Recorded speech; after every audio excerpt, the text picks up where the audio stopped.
नमस्कार मैत्रिणींनो, शोभा kitchen recipe या आपल्या यूट्यूब चॅनलमध्ये आपल्या सर्व खवयांचं स्वागत आहे।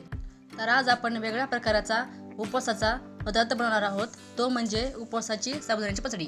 इथे 1 वाटी साबुदाणा घेतलेला आहे, तो स्वच्छ करून कढईमध्ये हलकसं भाजून धुवून 4 तास पाण्यामध्ये भिजत ठेवायचा आहे।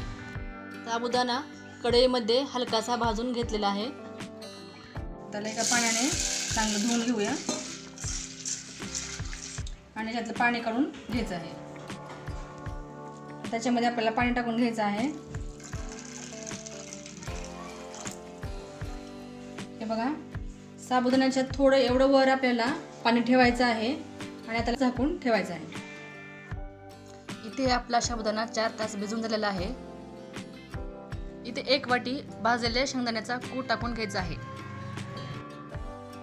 या साबुदाण्यामध्ये आपल्याला एक छोटी काकडी धुवून त्याचे बारीक तुकडे करून टाकून घ्यायचा आहे। तर यामध्ये आपल्याला 3 चमचे साखर टाकून घ्यायची आहे। आता यामध्ये चवीनुसार मीठ टाकून घ्यायचं।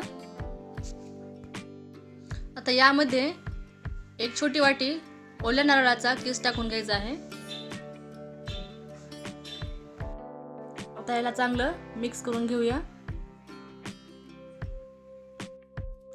हे चवीला खूप छान लागते आणि हा उपवासाचा फराळाचा वेगळ्या प्रकारचा पदार्थ आहे। आता हे मिक्स करून झालेलं आहे। आता यामध्ये 3 चमचे दही टाकून घ्यायचं आहे।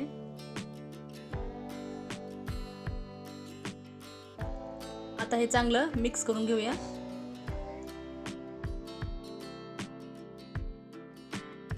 आता हे व्यवस्थित मिक्स करून झालेलं आहे। आता आपण फोडणीची तयारी करू। गॅस चालू करून घ्यायचा आहे आणि त्यावर एक पातेलं ठेवून घ्यायचं। आता या पातेल्यामध्ये आपल्याला 2 चमचे तेल टाकायचं आहे आणि यामध्ये 2 चमचे जिरे टाकून घेऊ। यामध्ये हिरवी मिरची टाकून घ्यायची आहे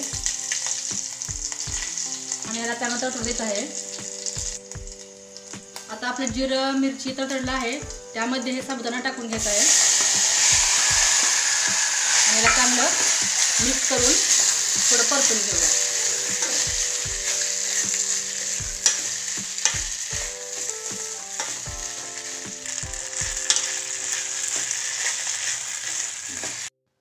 साबुदाणा भिजवण्या अगोदर हलकासा परतून घेतल्यामुळे इथे आपल्याला जास्त परतून घेण्याची गरज नाही।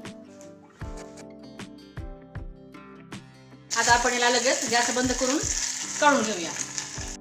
तर आता आपली उपवासाची साबुदाण्याची पचडी तयार आहे। तुम्ही हे नक्की करून बघा आणि कशी वाटली ते कमेंटमध्ये सांगा। व्हिडिओ आवडल्यास व्हिडिओला लाईक करा, शेअर करा आणि चॅनलला सबस्क्राईब करा। धन्यवाद।